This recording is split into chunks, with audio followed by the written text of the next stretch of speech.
आसंता August मास 19 तारिख 2024 मसीहा आसुछि राखी पूर्णिमा।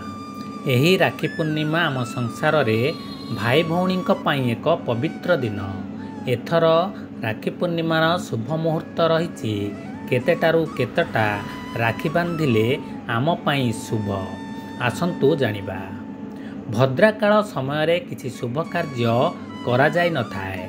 यही समय जानिले आम पाई ओ आमे करुथबा व्यवसाय पाई शुभप्रद हेब। आम ज्योतिष शास्त्र अनुसार शुभ काल रे कोनोसी काम करिले शुभ ही होइथाए। तेबे आसंतु डेरी न करी आमे जानिबा सेही समयटी केतेटारू केतेटा। भिडियोटी देखिबा पूर्वरु आम चैनल को जदि सब्सक्राइब करि नाहंती ताहले तुरंत सब्सक्राइब करि नियंतु। बंधुगण, राखी पूर्णिमा चलित अगस्ट मास 19 तारिख सोमवार पड़िबाकू जाउछि। राखी पूर्णिमा भाद्रव मास शुक्ल पक्ष भाद्र पूर्णिमा रे मना जाइथाए। एही दिन बलभद्रଙ୍କ जन्म बोली आमे मानि थाउ। एही दिन भौणी माने भाईଙ୍କ हातरे राखी बांधी भाई मानकर मंगल कामना करिथांती। शास्त्र काल रे राखी केबे भी भद्रा काल रे बंधा जाई न थाए। एही राखी पूर्णिमा रे राखी बांधिबार शुभ मुहूर्त हेउछि अगस्ट मास 19 तारिख सोमवार अपराह्न 1:34 रु आरंभ होई रात्र 9:10 रे आपण राखी बांधि पारिबे। एही राखी पूर्णिमा रे भद्राकाल जोग रहुछि। सकाळ 9:14 रु आरंभ होई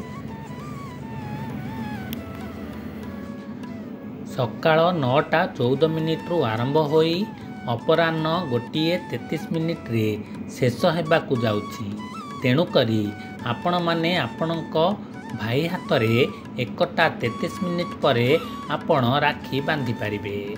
आम शास्त्र अनुसार शुभ बेलारे आमे जेकोसी कार्य करिथाउ ता शुभ ही होइथाए। भद्रा काल रे काहींकी शुभ कार्य करा जाय नाही। भद्रा हेउछंती पिता सूर्यदेव और माता छायादेवींकर पुत्री। तांकर संतान शनिदेवंकर बहुणी। पौराणिक अनुसार रावणଙ୍କ भौणी रावणଙ୍କୁ भद्राकाल समय राखी बांधिथिले। रावणଙ୍କର वर्षक भितरे अंत होइतिला। सेथिलागी भद्राकाल बहुत अशुभ अटे। सेही समय आपण कौनसी जगह को शुभ कार्य बाहरी थिले जातु नहीं। आपण व्यवसाय करुथिले सेही समय प्रतिष्ठान को पूजा करंतु नहीं। यह थिला राखी पूर्णिमार थर भद्राकालर जोग।